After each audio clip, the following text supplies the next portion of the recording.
चलिए, good morning to all of you. यहाँ पे सबसे पहले ध्यान ये दीजिएगा कि जो बीएससी सेकेंड ईयर के स्टूडेंट हैं, सेकेंड सेमेस्टर के स्टूडेंट हैं, उनको ध्यान देना। जैसे उनका पेपर हो चुका है, मेजर का पेपर हो चुका है, माइनर का पेपर हो चुका है, तो हमने ये देखा है कि एक्सटर्नल का पेपर बच्चों का जो हुआ है वो 35 मार्क्स के हुए हैं। 35 नंबर के पेपर हुए हैं, तो इसके अंदर 105 मतलब टोटल 105 नंबर का पेपर था। इंटरनल आपका 45 नंबर का था, जो कि हो चुका था, 45 मार्क्स के थे। और प्रैक्टिकल आपका 50 नंबर का होता है। तो सबसे पहले अगर हम लोग मेजर के बारे में बात करेंगे, तो मेजर के बारे में अगर हम लोग बात करेंगे, इसका पासिंग क्राइटेरिया का क्या रूल है। आपको पता है कि पहले नियम आया था कि आपको एक्सटर्नल में 40% पाना था, इंटरनल में 40% पाना था। अब ये नियम हटा दिया गया था। नया नियम ये आया था कि आपको इन दोनों को जोड़ के, मतलब A+B, मतलब एक्सटर्नल और CIA मिला के आपको 40% पाना था, और प्रैक्टिकल में आपको अलग पास होने हैं।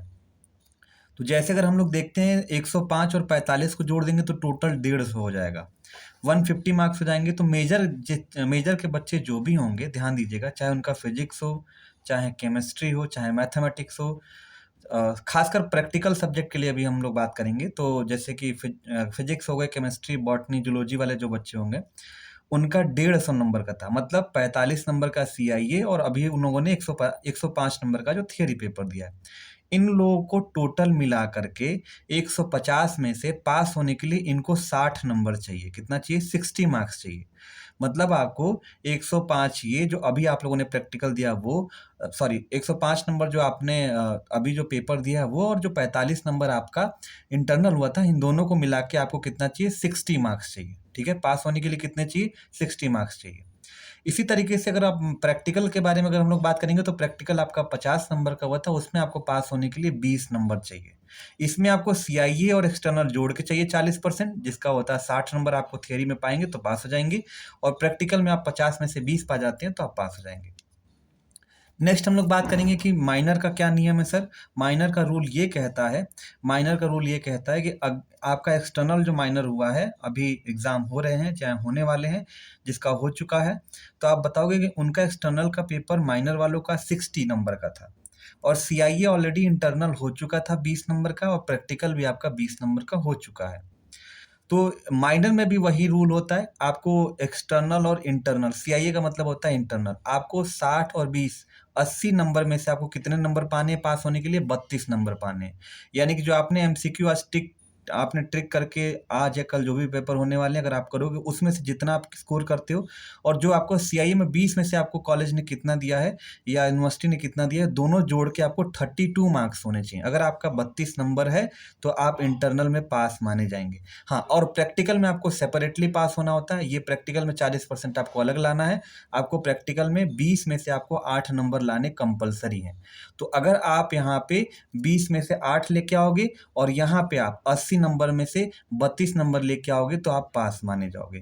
तो ये था आपका मेजर का रूल और माइनर का रूल। एक बार और देख लीजिए। मैंने आपको ये बताया कि मेजर का जो आपने पेपर दिया एक्सटर्नल का, और जो आपने इंटरनल पेपर दिया, दोनों मिलाकर के 150 नंबर का होता है। उसमें आपको 60 नंबर आने हैं पास होने के लिए, और प्रैक्टिकल में अलग पास होने हैं, आपको 50 में से 20 लाने हैं।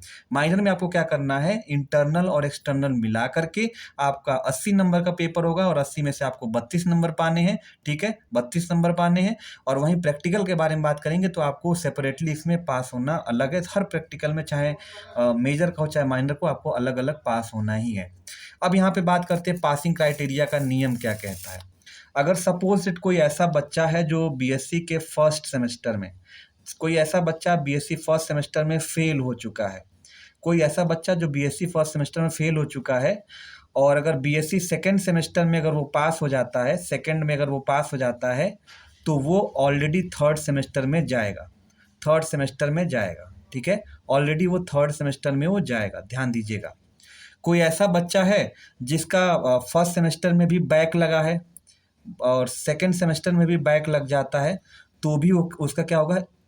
थर्ड सेमेस्टर में जाएगा, उसका ईयर नुकसान नहीं होगा। ध्यान दीजिएगा, BSc फर्स्ट ईयर में फेल है, सेकेंड ईयर में पास है, तो भी थर्ड सेमेस्टर में जाएगा।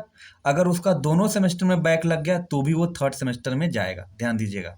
अगर मान लेते कोई ऐसा बच्चा है जो इसमें फेल हो चुका है, इसमें फेल हो चुका है, इसमें बैक लग रहा है, पास नहीं, तो भी वो तीसरे सेमेस्टर में जाएगा। कोई ऐसा बच्चा होता है, वो उसका बीएससी फर्स्ट ईयर में क्या होता है, अगर बीएससी फर्स्ट ईयर में वो पूरी तरीके से फेल हो जाता है और बीएससी सेकेंड सेमेस्टर में वो बैक लगता है, तो वो भी क्या होगा, थर्ड सेमेस्टर में जाएगा। ठीक है, ध्यान दीजिएगा।